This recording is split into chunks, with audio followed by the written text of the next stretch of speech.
Jacob had just negotiated with Esau to accept his gift.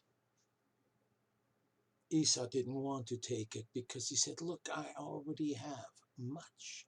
I already have a lot. I don't need your present. But in return, what did Jacob say? Jacob didn't just say, I have much. Jacob said, I already have everything. Well, it didn't look like it to Esau, but he had an inexhaustible supply in God.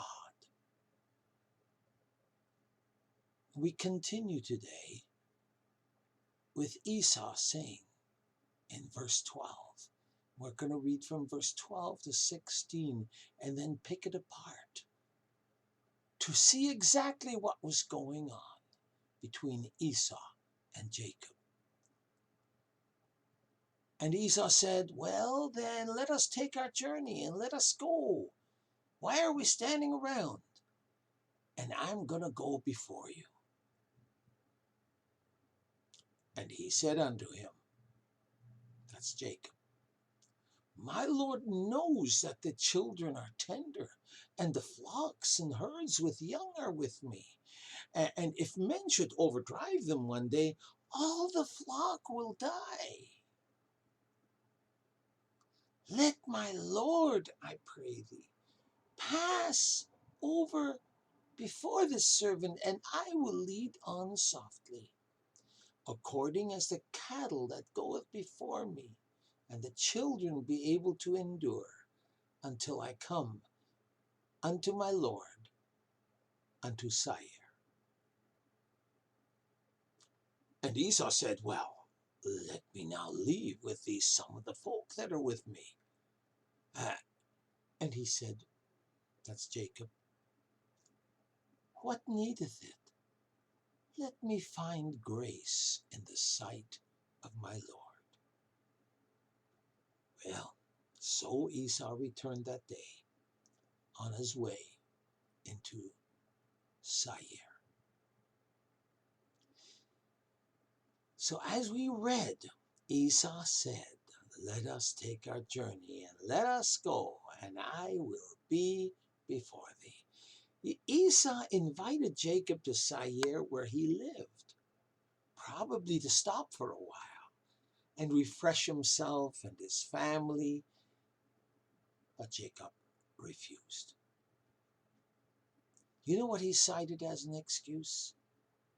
My Lord knows that the children are tender, and the flocks and herds with young are with me, and if men should overdrive them, all the flock will die.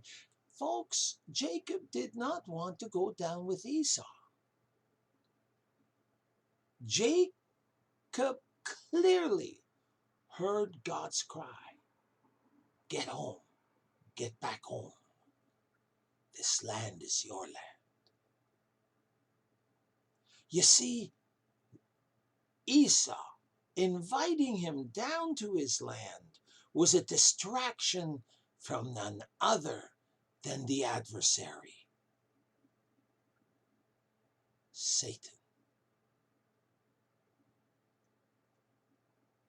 But Jacob wasn't going to go for it.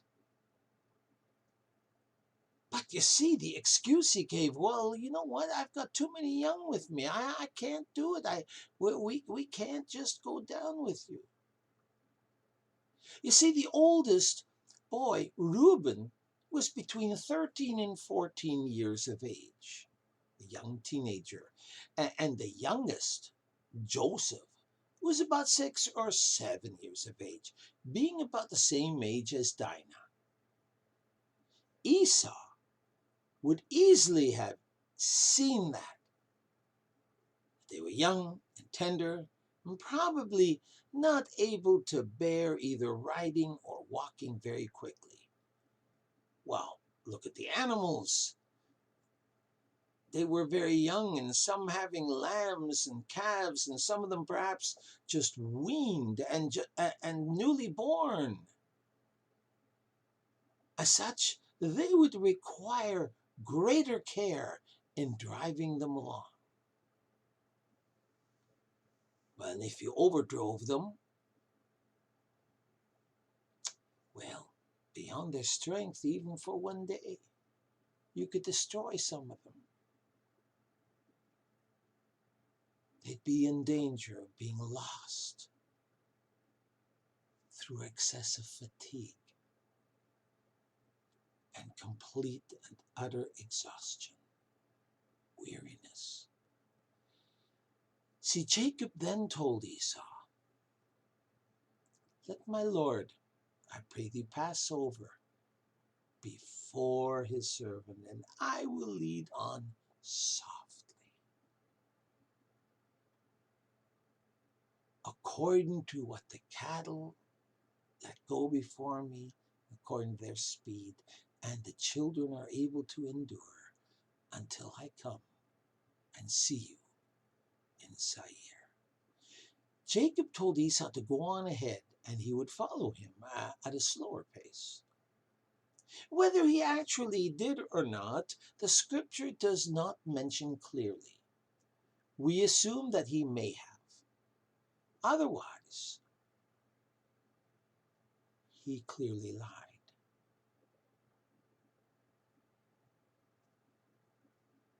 Esau offered Jacob some of his men to guard him on his journey to see him.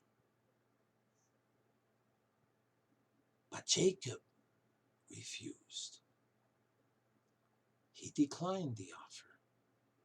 Jacob did not need any worldly state or protective accompaniment.